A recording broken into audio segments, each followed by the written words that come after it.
My buddy Tony Flowers. Tony, great to hear from you, man. Love you. He says, I'm pretty sure I could be the biggest Ronnie Garvin fan. Huge Ronnie Garvin fan. He was my Hulk Hogan. We don't hear too many stories about Ronnie Garvin, the person, though, Arn. How was he to work with and be around? Well, he was tighter than Dick's hatband. Ronnie hasn't spent 50 cents since I've met him decades ago. Tighter than Dick's what? Hatband. Hatband, okay.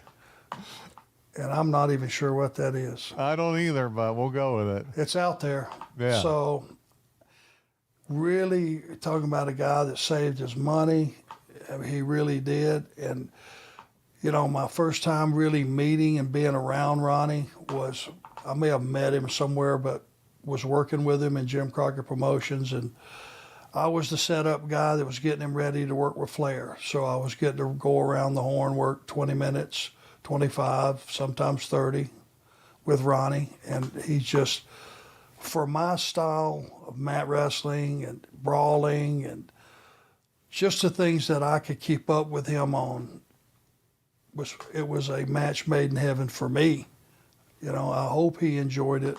But neither one of us being a high spot guy, just being a guy that just slugged it out pretty much.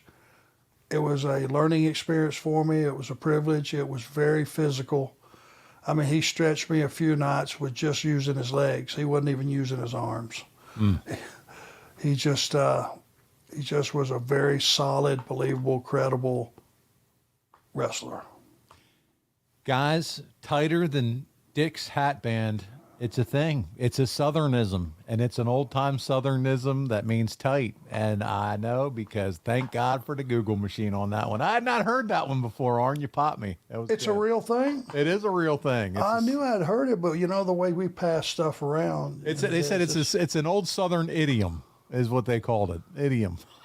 So there you go. That's an idiot comment, maybe? No. But it means tight. Listen, during his time in the ring, Ron Garvin was known as the man with the hands of stone. His one-shot knockout power was truly something to fear and to behold. He pushed all his opponents to the limit, often leaving them winded and physically exhausted.